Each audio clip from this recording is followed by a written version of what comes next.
Hello मित्रों, हमने अपने पिछले वीडियो में जाना था जीवन कैसे जीना चाहिए, जीवन कौशल क्या है। और इस विषय में हमने कुछ विषयों पर चर्चा की थी।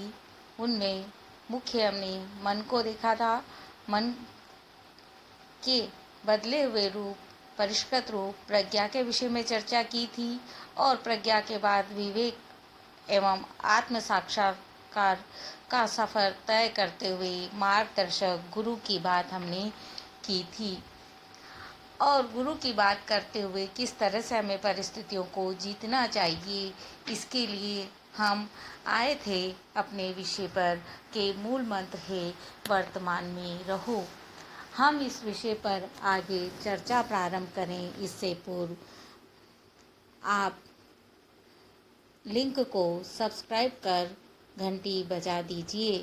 तो दोस्तों, हम अपने विषय पर चर्चा आगे प्रारंभ करते हैं। मूल मंत्र आज जिस पर हमें चर्चा करनी है वह है वर्तमान में रहो। बहुत साधारण सी बात है वर्तमान में रहना। यदि आपसे पूछा जाए आप कहाँ हैं, तो आप यही कहेंगे हम यहीं तो हैं। पर यदि ये पूछा जाए अभी एक मिनट पहले मैंने आपसे क्या कहा था, तो आप में से कई लोग बता नहीं पाएंगे। क्यों? इसका कारण है आप वर्तमान में नहीं थे, या तो अतीत की किसी घटना के विषय में सोच रहे थे या फिर भविष्य के बारे में सोच रहे थे। तो वर्तमान में रहना सबसे मुश्किल कार्य है। इस वर्तमान में आप कैसे रहें, इसके विषय में आज हम चर्चा कर रहे थे। वस्तुतः भविष्य जितनी तेजी से वर्तमान में उतरता है, उतनी ही तेजी के साथ अतीत बनकर बह भी जाता है। अतः मूल मंत्र है वर्तमान में रहो। मतलब न हमें अतीत में रहना है और न ही भविष्य में रहना है। हमेशा मुस्कुराते रहो, हर परिस्थिति में प्रसन्न रहो। वर्तमान में रहने से विवेक जागृत होता है। विवेक जागृत होने से आपकी संकल्प शक्ति बढ़ जाती है, आत्मविश्वास प्राप्त होता है। जबरदस्त आत्मविश्वास। अपना आत्मविश्वास ऐसा जागृत करो जिससे कार्य करने की व्यवहारिक कुशलता के लिए शक्ति अपने आप प्राप्त हो। दोस्तों, शारीरिक श्रम मजदूर करता है। मानसिक रूप से परिपूर्ण, विकसित, बुद्धिमान व्यक्ति बैठकर काम करता है और संकल्पमान मात्र संकल्प से काम करता है।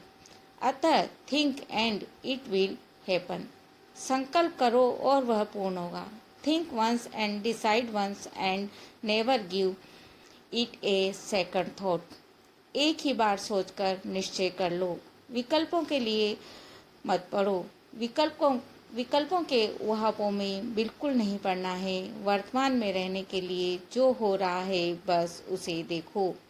बौद्धों की विपश्यना क्रिया यही कहती है, जिसमें ध्यान को श्वास पर केंद्रित करने की बात कही जाती है।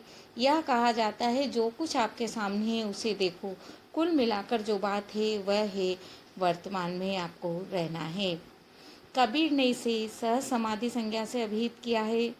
मंत्र विज्ञान में त्रिकुटी पर ध्यान केंद्रित करना इसे कहा गया है। और योग में चित्त वृत्ति निरोध कहा गया है। चित्त अर्थात मन, वृत्ति अर्थात भटकाव, निरोध अर्थात रोकना। मन जो निरंतर भटकता है उसका निरोध करना। इसके लिए अनिवार्य है सतत जागरूकता। जब मैंने आपसे कहा वर्तमान में रहो और आप कोशिश कर देखिए, फटाफट मन आपका कभी पीछे तो कभी आगे, कभी अतीत में, कभी भविष्य में चला जाता है। तो इस मन को वर्तमान में कैसे रखेंगे, इसके लिए आवश्यक है सतत जागरूकता। यह सतत जागरूकता क्या है? एक उदाहरण से समझें। जड़ रस्सी को सर्प समझकर हमारे अंदर धड़कन की गति को तीव्र करना मन का काम है। बाह्य संसार की हलचल, संस्कार, तरंगे, जिन्हें हम वेव्स के नाम से भी जानते हैं, मन से आकर टकराती हैं। अतः मन एवं मनुष्याणां कारणं बंध मुच्यते। यह मन केवल गति रूप होता है, उसमें विकार, कार्य करने की क्षमता या प्रेरणा बाहर से आती है। जिसे हम संस्कार कहते हैं।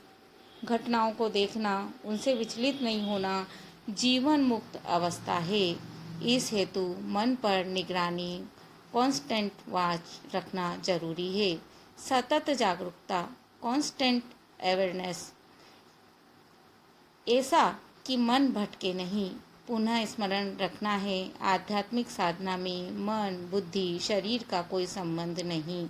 शारीरिक क्रियाओं से परे सक्रिय मन को निष्क्रिय करना होता है, जिसके लिए एक और स्थिति की आवश्यकता है। उसे हम मानसिक मौन के रूप में जानते हैं। इस मानसिक मौन के विषय में हम अगले वीडियो में चर्चा करेंगे।